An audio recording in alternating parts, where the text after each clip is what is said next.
Hello everyone and welcome to another Experience Ag tech tip of the day. In this one we're going to go through how to update the firmware on your InCommand 1200. So we'll go ahead and stick the USB drive into the side of the display. After you have the USB in there, you will go to the top right corner of the display, and once the slides pop down you will hit data transfer. After that, on the right side of that white square, you will see an upgrade firmware button. You're going to hit that button. You will find your Ag Leader folder. You will open the Ag Leader folder. Under the display folder, you'll go ahead and hit that plus sign.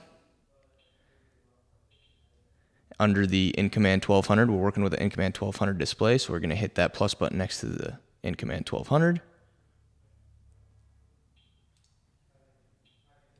We will scroll down and find the most up-to-date firmware, which is going to be 8.5 for the 1200 currently. We're going to highlight that and hit the green check button. Now it will process the upgrade file and go ahead and reboot the display.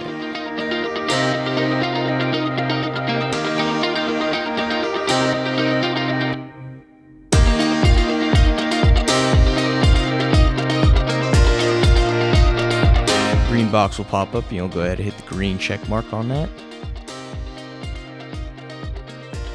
and your display will go about updating the software.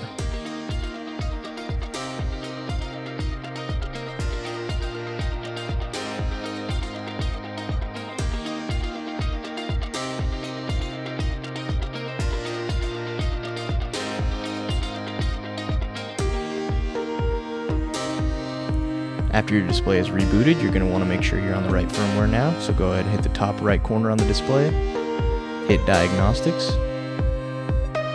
and on the right half of that it should say Firmware version. Where it says Release, it says 8.5, which means we are on the correct firmware now.